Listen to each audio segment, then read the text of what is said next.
Assalamualaikum sahabat semua, apa kabar? Semoga sehat semua, semoga sehat selalu. Di sini saya mau ceritakan tentang seorang Habib. Beliau tuh sudah usia 81 tahun. Dan kondisi beliau itu seperti ini, seperti dalam catatan ini. Tidak pernah pusing, tidak pernah sakit, dan sampai sekarang belum pikun. Di usia 81 tahun, beliau belum pikun. Coba bayangkan. Sementara orang-orang begitu sudah 8 mulai masuk 60 tahun itu sudah mulai pikun, apalagi 70 tahun, apalagi 80 tahun sudah pikun bungkuk. Nah, ini usia-usia seperti ini, tapi beliau masih segar bugar, naik turun tangga itu masih enteng seperti orang masih muda di usia 81 tahun. Nah, setelah saya telusuri dan setelah saya ngobrol-ngobrol, saya perhatikan selama 6 tahun kurang lebih, beliau punya kebiasaan baik. Nah, kebiasaan baik beliau itu seperti ini. Kebiasaan baik beliau itu, saya ceritakan secara umum ya. Pertama, beliau itu kehidupannya lebih condong mengikuti ajaran agama, itu yang paling pokok. Jadi apa-apa lillahi ta'ala terus, apa-apa selalu lillahi ta'ala. Kemudian beliau itu terbiasa tawakal sehingga ini tidak pusing. Tapi ada kebiasaan hidup yang beliau lakukan, yang saya perhatikan dan rutin setiap hari beliau lakukan. Yang pertama, beliau itu bangun jam 2 dini hari. Ya, jam-jam tahajud begitu. Begitu beliau bangun, beliau itu gerak-gerak badan, menggeliat begitu ya. Seperti kalau kucing bangun tidur, beliau bilang kalau kucing bangun tidur, dia itu kan menggeliat. Nggak ada yang kucing begitu bangun langsung jalan kan? Umumnya selalu kita lihat kalau dia lama tidur nanti dia menggeliat dulu baru kemudian jalan. Nah, beliau juga sarankan seperti itu, kalau bangun tidur menggeliat dulu, gerak-gerak dulu. Setelah itu minum air 660 ml itu ya, kalau bisa sampai habis. Nah, ini air segini nih. Nah, ini besar sekali nih hikmahnya. Minum air biasa, bukan air hangat, bukan air dingin kulkas, tapi air biasa. Setelah itu, setelah setelah itu adalah mandi. Mandi bukan air hangat, air biasa, air dingin biasa. Kalau tinggal di Kerinci airnya kan kayak air es, atau tinggal di Bandung airnya kayak air es, ya mandi sudah air itu. Nah, insya Allah itu menyehatkan.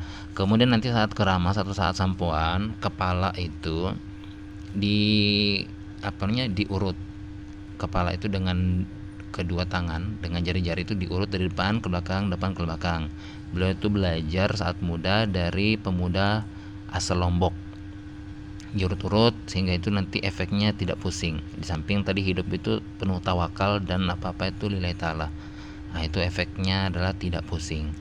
Kemudian beliau jarang sarapan, biasanya minum kopi pahit aja kalau pagi. Nanti kalau makan siang jam 1 atau jam 2, kemudian makan malam itu di jam 5 sore atau sebelum maghrib. Kemudian makanan bumbu-bumbu tidak memakai tidak memakai penyedap rasa, tapi pakai racikan dari rempah-rempah yang ada itu sehingga rasanya itu menyerupai.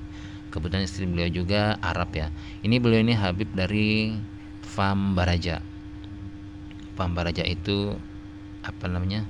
Ke pusatnya tuh di Yaman ya. Beliau ini Fam Baraja. Kemudian beliau itu sering memikirkan agama, bicara agama, dan Allah hadiahkan sampai usia 81 tahun belum pikun. Jadi kalau apapun yang kita tanya beliau bisa jawab, dan kalau kita ngobrol beliau itu nyambung, seperti halnya seperti biasa, seperti kita-kita ini yang masih muda.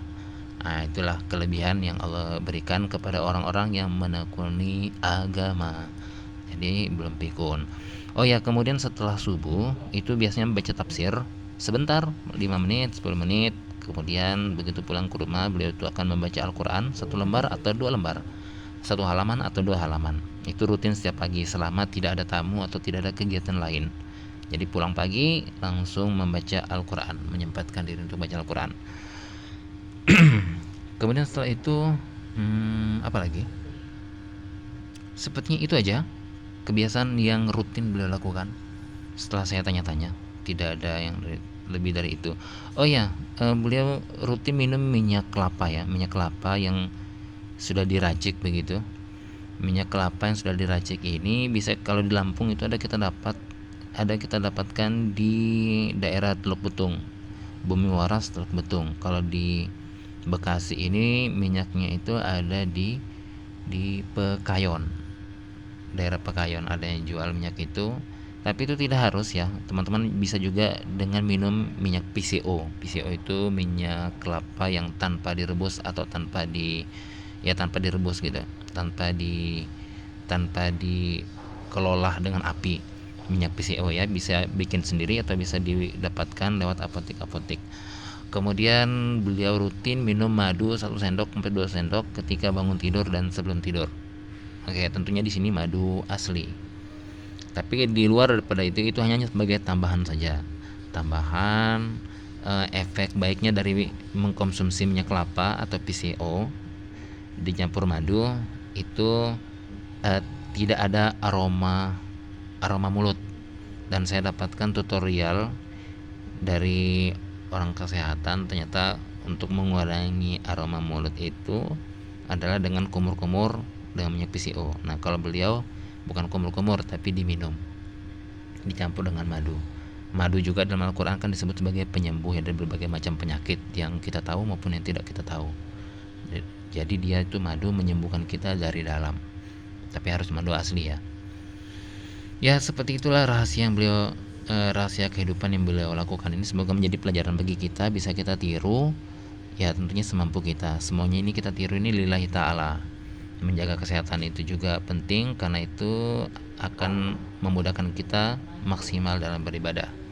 Semoga bermanfaat. Mohon maaf jika kepanjangan. Wassalamualaikum warahmatullahi wabarakatuh. Dan